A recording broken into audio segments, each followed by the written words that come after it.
नमस्कार सभी को, और हम शुरुआत करते हैं रीट लेवल 1 के टॉपिक से।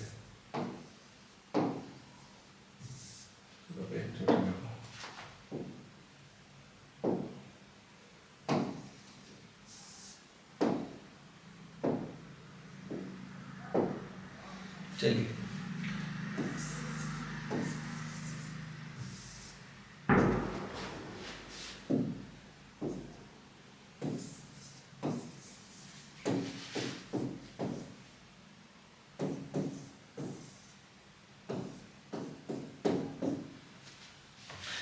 नमस्कार साथियों, हम शुरुआत करते हैं रीट लेवल 1 और लेवल 2 के मैथ्स के टॉपिक से।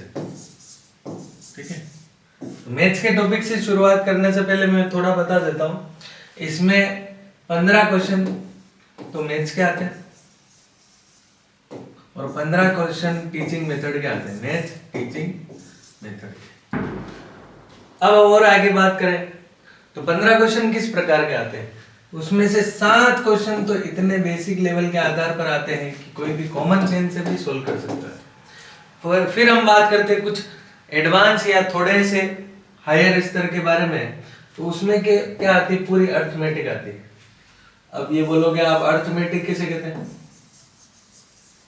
तो अर्थमेटिक मींस ऐसा है कि सबसे पहले एक टॉपिक आता है रेशियो। रेशियो यानी कि अनुपात समानुपात। उसके बाद आता है प्रोपोर्शन, रेशियो एंड प्रोपोर्शन।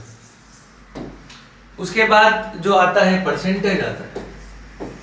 उसके बाद आप सिंपल इंटरेस्ट भी ले सकते हैं और कंपाउंड इंटरेस्ट भी ले सकते हैं, ऐसा ही और सीए। और फिर प्रॉफिट और लॉस, प्रॉफिट लॉस, ये टॉपिक। तो हम पहले टॉपिक की तरफ बढ़ते हैं। पहला टॉपिक है हमारे पास रेशियो।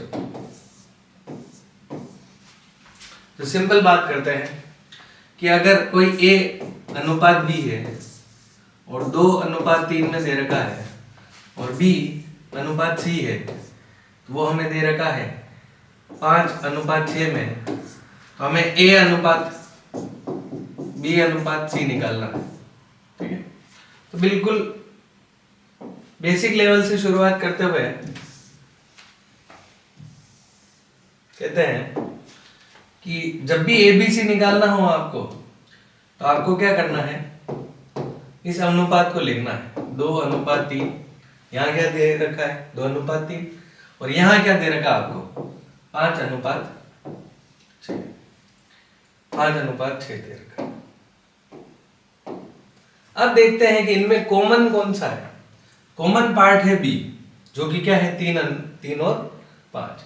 3 और 5, 3 और 5 को हमें बराबर करना है, और 3 और 5 को बराबर करने के लिए हमें एक ऐसी संख्या सोचनी होगी जो दोनों में कॉमन। मान लीजिए 3 और 5 का एलसीएम क्या हुआ 15। 3 और 5 का एलसीएम क्या हुआ 15। तो 3 को 15 बनाने के लिए हमें किससे गुणा करना पड़ेगा 5 से, और 5 को 15 बनाने के लिए हमें किससे गुणा करना पड़ेगा 3 से। तो ऑब्वियसली इसको 3 से किया तो पास वाले को भी किससे करेंगे 3 से। इसको 5 से किया तो इसको भी किससे करेंगे 5। तो अपना जो रेशियो है वो क्या हो गया 5×10 अनुपात 15 अनुपात 18। आइए कुछ नए क्वेश्चन देखते हैं, धीरे धीरे उठाना है, कोई जल्दबाजी। ए अनुपात बी अनुपात और बी अनुपात, तो बी अनुपात सी मान लिया 1:2 है, और बी अनुपात सी है 3:7। तो जब आपको पूछे ए अनुपात बी अनुपात सी, तो आपको क्या करना है, आपको करना ये है कि ए अनुपात बी कितना है 1:2, फिर बी अनुपात सी कितना है 3:7। अब जब इनका कॉमन रेशो या एक साथ जो अनुपात है वो निकालेंगे, तो हमें क्या करना पड़ेगा कि इस 2 को 3 से मल्टीप्लाई कर देंगे, इस 2 को भी से मल्टीप्लाई कर देंगे, 3 से, और इस 3 को किससे मल्टीप्लाई कर देंगे? 2 से। सर ये आप मल्टीप्लाई कैसे कर रहे हैं? तो एक्चुअली में जो कॉमन फैक्टर है उसका एलसीएम फाइंड आउट कर रहा हूँ। ऐसे 2 और 3 कौन सी ऐसी पहली संख्या है जिसके पार्टे में ये आते हैं? 2 और 3 सबसे पहले जो आते हैं वो 6 के पार्टे में आते हैं।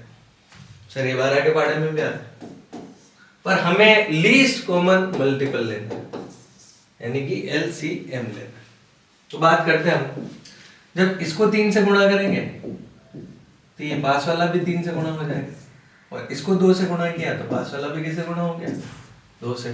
तो हमारा जो कॉमन रेशो हुआ 1 इंटू 3 3 अनुपात 2 इंटू 3 6 और 7 दूनी कितना हो गया? 14। अब आप ट्राई करें।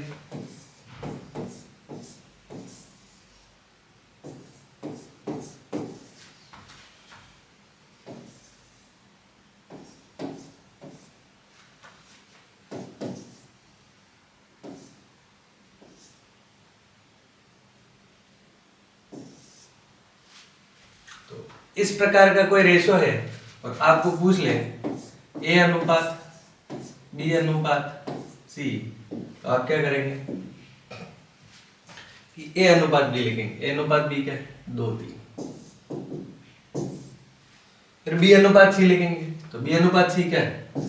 5 अनुपात 2। और अब इस 3 को और 5 को दोनों को 15 बनाना है। इसको किससे गुणा करेंगे? 5 से। इसको भी किससे गुणा करेंगे? 5 से। इस 5 को किससे गुणा करेंगे? 3 से। तो इस 5 वाले को भी किससे गुणा करेंगे? 3 से। तो 2 पंजे कितना हो गया? 10, और फिर 15, और फिर कितना हो गया? 6। आइए अब हम बात करते हैं 4 4 की। मान लिया ए अनुपात बी 1 अनुपात 2 है, बी अनुपात सी 3 अनुपात 4 है, सी अनुपात डी अगर 2 अनुपात 3 है, तो हमें जो है वो ज्ञात करना है ए अनुपात बी अनुपात सी अनुपात डी। तो हम कैसे ज्ञात करेंगे? तो हम ज्ञात करने के लिए सबसे पहले ए अनुपात बी लिखेंगे। जो आपको ए अनुपात बी है वो यहाँ नजर आ रहा है 1 2, तो हम यहाँ लिखेंगे 1 अनुपात 2। पर बी अनुपात सी क्या है? 3 4, यहाँ लिखेंगे 3 अनुपात 4। और सी अनुपात डी क्या है? 2 3, तो सी अनुपात डी कितना हो गया? 2 अनुपात 3। अब हमें कॉमन चीजों को बराबर करना। कॉमन चीजों को बराबर करने के लिए इन दोनों को देखो। इन दोनों को जब देखोगे, इन दोनों को बराबर करना है तो किससे गुणा करेंगे? इसको 3 से, और इसको किससे गुणा कर देंगे? 2 से। इसको 3 से गुणा किया तो ये भी किससे गुणा हो गया? 3 से। ये 2 से गुणा हुआ तो ये भी किससे गुणा हो गया? 2 से। चलिए अब थोड़ा आगे बढ़ते हैं। अब ये 2 है, ये 4 है, 4 दूनी 8 है, ये 2 है और ये 4 दूनी 8 है। अब इस 2 को भी कितना बनाना है? 8 बनाना है, तो हमें इसको किससे गुणा करना है? 4 से। और इसको किससे गुणा करना है? 4 से। तो टोटल क्या हुआ हमारा? 3 अनुपात 6 अनुपात 4 दूनी 8 अनुपात 12। ये अपना साधारण रेशो आ गया।